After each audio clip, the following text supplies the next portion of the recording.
হিমন্ত বিশ্ব শৰ্মাই কৰিলে লীলা আৰু অখিল গগৈয়ে কৰিলে ধৰি বান্ধি কিলা। এয়া আপুনি মই নহয়, স্বয়ং হিমন্ত বিশ্ব শৰ্মাই কোৱা কথা। কিন্তু কি ক'লে হিমন্ত বিশ্ব শৰ্মাই? BPF আৰু ৰাইজৰ দলৰ মিত্ৰতা পালে, মিত্ৰতা সম্পৰ্কত কি ক'ব ছাৰ? কাৰণ পলিটিক্সত যিবিলাক ৰাজনৈতিক দলে অকলে জিকিব নোৱাৰে বা যোনে যেনে তেনে চৰকাৰ কৰিব খোজে, তেওঁলোকে নীতি আদৰ্শ নোহোৱাকৈ মিত্ৰতা কৰে।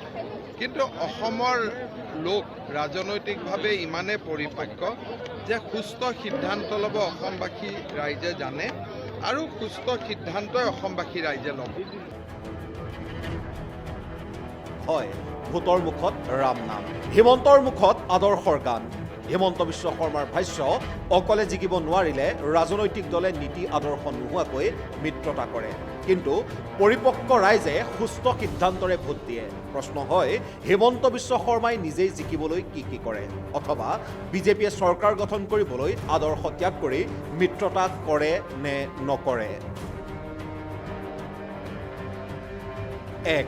একালৰ আছু নেতা হিমন্ত বিশ্ব শৰ্মা, জাতীয়তাবাদী আদৰ্শৰে উদ্বুদ্ধ নেতা। সেই জাতীয়তাবাদী নেতাই নিজস্ব ৰাজনৈতিক স্বাৰ্থত এদিন যোগদান কৰিলে কংগ্ৰেছত। প্ৰশ্ন হয়, কংগ্ৰেছৰ লগত কি আদৰ্শ মিলিছিল সদৌ অসম ছাত্ৰ সন্থাৰ? বিধায়ক হ'বলৈকে নিজেই আদৰ্শ ত্যাগ কৰা নাছিল নে আপুনি মহোদয় হিমন্ত বিশ্ব শৰ্মা? 2. কংগ্ৰেছ এৰি এইবাৰ বিজেপিলৈ গ'ল হিমন্ত বিশ্ব শৰ্মা। বহুতেই কয়, কাৰাগাৰলৈ যোৱাৰ ভয়ত বিজেপিত সোমাইছিল হিমন্ত বিশ্ব শৰ্মা। প্ৰশ্ন হয়, ৰাষ্ট্ৰীয় দল হ'লেও কোনফালৰ পৰা আদৰ্শৰ মিল আছে কংগ্ৰেছ আৰু বিজেপিৰ মাজত? নিজৰ ৰাজনৈতিক সুৰক্ষা আৰু কাৰাগাৰৰ বাট বন্ধ কৰাৰ স্বাৰ্থত আপুনি নিজেই আদৰ্শহীন হৈ পৰা নাইনে মহোদয় হিমন্ত বিশ্ব শৰ্মা?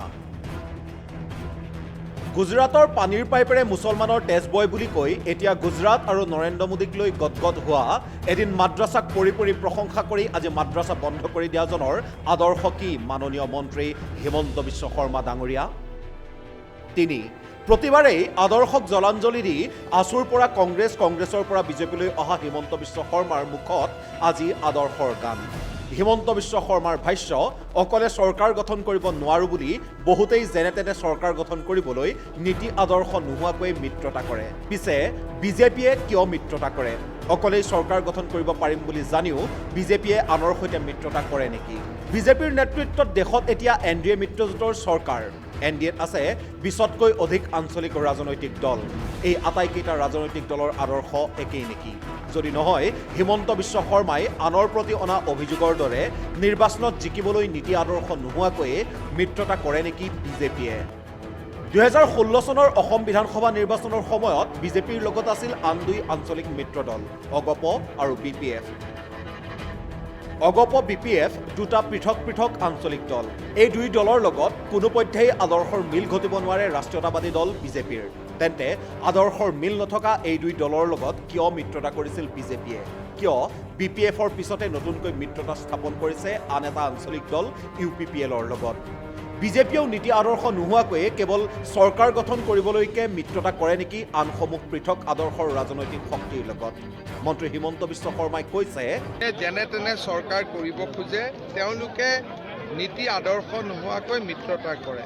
যেনে তেনে চৰকাৰ গঠন কৰিবলৈকে আদৰ্শ নোহোৱাকৈ দলসমূহে মিত্ৰতা কৰে, কিন্তু বিজেপিয়ে কি কৰে?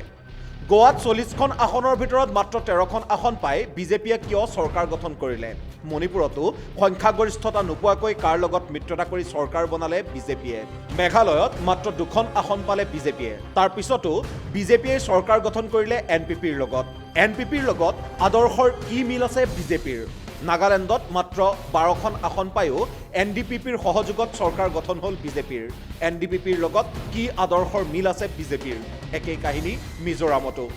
মাত্ৰ 1খন আসন লাভ কৰি MNFৰ লগত মিত্ৰতাৰে শাসনত বহিল বিজেপি। যেনে তেনে চৰকাৰ গঠন কৰিবলৈ এনেদৰে বিজেপিয়েই নিজেই আদৰ্শ নোহোৱাকৈ মিত্ৰতা কৰা নাইনে?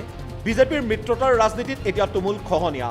বিগত 4টা মাহত 4টা ৰাজনৈতিক দল আৰু বিগত 19টা বছৰত 19টা ৰাজনৈতিক দলে NDA ত্যাগ কৰি বিজেপিৰ সংগ এৰিছে। অসমত UPPLৰ সৈতে নতুনকৈ মিত্ৰতা হ'লেও BPFৰ লগত হোৱা সংঘাতে বিজেপিক ব্যাপক সমস্যাৰ সন্মুখীন কৰাব 2021 নিৰ্বাচনত। আনটো মিত্ৰদল অগপতো এতিয়া সৃষ্টি হৈছে ব্যাপক খহনীয়া। ইয়াৰ বিপৰীতে কা আন্দোলনৰ পৰৱৰ্তী সময়খিনিত গঢ়ি উঠা ৰাইজৰ দল আৰু অসম জাতীয় পৰিষদে ইতিমধ্যেই আদায় কৰিছে আঞ্চলিক আৰু জাতীয়তাবাদী শিবিৰসমূহৰ ব্যাপক সমৰ্থন।